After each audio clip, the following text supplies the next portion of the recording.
Joined now by Conservative MP for Wellingborough, Peter Bone. Peter Bone, you are almost a unique creature right now. You're a Conservative MP hitting the airwaves quite regularly, staunchly defending Boris Johnson.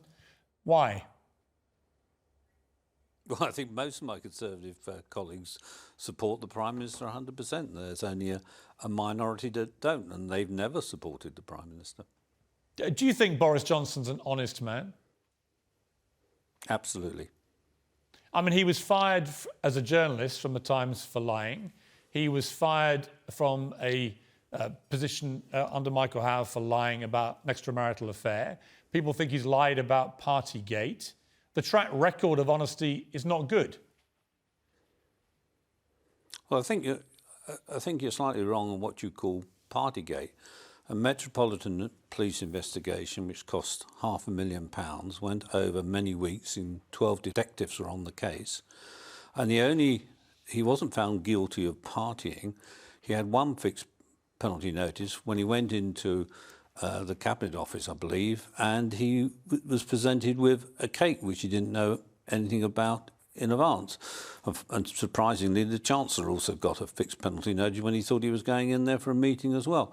That's not partying, and so I'm not sure. Okay, hang on. Why you suggest he lied? Well, yeah, but that's your impression is it's not partying, but actually that's exactly what the police deduced it was. They investigated all of this and they issued him with a fixed penalty notice for literally breaking lockdown rules by having an illegal gathering. That he was at an illegal gathering. That's why he got a police fine. I mean, the implication of what you're saying is the police were wrong to fine him. Is that what you're saying? No, I'm saying that wasn't what you and I would call a party. You're right to say that he attended an event which he didn't know was about to happen. He was there for 9 minutes, and the police decided to fine him for that. But you're not going to suggest to me that was in any way what most people would call a party. But we also know that he... No, it was reported at the time as well. Yeah, and nobody complained about it at the time. But we also, yeah, but the point about all this, surely, is that it's the scale of the partying, the illegal partying that was going on at Downing Street. The fact that over 80 people working there got police fines for breaking the laws that were made by the people at Downing Street, and that they were doing the partying when they were ordering the public not even to go and see dying relatives in hospital. It's the totality of what has gone here in Boris Johnson's home, which is what it is. And the idea, frankly, that not only was he personally fined, but that he knew nothing about any of these parties when they were on the lash until 4 a.m. the night before Prince Philip's funeral, for example, in Number 10. I just don't believe it. I think that's a dishonest response by the Prime Minister. Well, I think you're wrong. You will, of course, know that the Prime Minister was not in Downing Street when the party you referred to occurred. And you will also know that 10 Downing Street is a huge office block going over 5 floors.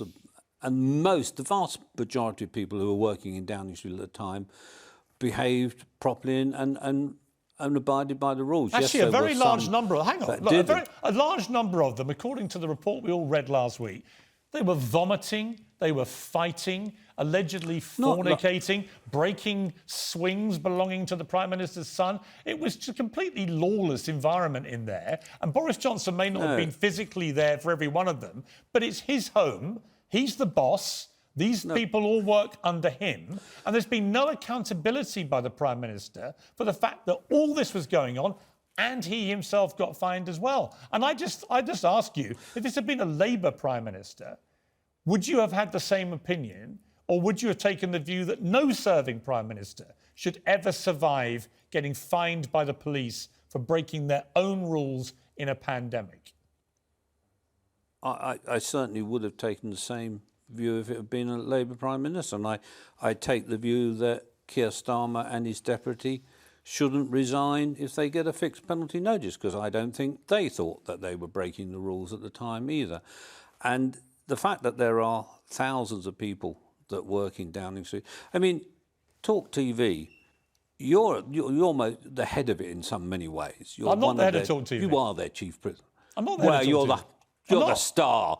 But you don't run you don't run the office. You don't know, you wouldn't, and I wouldn't expect you to run the office. And I wouldn't expect the Prime Minister to run the office. I mean, part of the time these so-called parties occurred, Boris was in hospital fighting for his life because of all the efforts he'd put in during the COVID pandemic. So I think we have to be careful what we're saying when we're suggesting that these parties occurred in his home. Well, that's not really the situation when we know that it's a 5-storey office block behind that. Well, I've been door. in Downing Street many times, and it is a home, and you do know what's going on. And frankly, if you don't know as Prime Minister that 80-odd of your staff are breaking your lockdown rules on a regular basis, sometimes with large karaoke parties involving large amounts of alcohol, if you don't know that's all going on, then it's a failure of leadership, isn't it, as well? Well, I disagree with you. It's a failure of certain people who are running the Downing Street operation, that's correct. But the Metropolitan Police didn't find that the Prime Minister had been partying at all these events you're referring to. Now, the changes occurred actually before the Sue Gray report came out, because there was an interim report and the Prime Minister acted on it. And those people have gone, and there's a completely new system in Downing Street to make sure this wouldn't happen again. So I think the Prime Minister's done what Sue Gray wants. He's apologised. And I think most people in the country want him to get on with the job. I was stopped by a constituent today when I was walking into Wellingborough, and he said, look, I was a Labour man, but I switched to the Conservatives because of Boris. He got us through Brexit. He got us through COVID. For goodness sake, leave him alone and let him get on with running the country. And I think that's what most of the people in the country think. Yeah, you could take a view that Brexit was bad for the country, and you could take a view that his early handling of the pandemic was a complete disaster. So it depends who you talk to. But Peter Bone, I appreciate you coming on Piers Morgan Uncensored. It's good to see you. Thank you.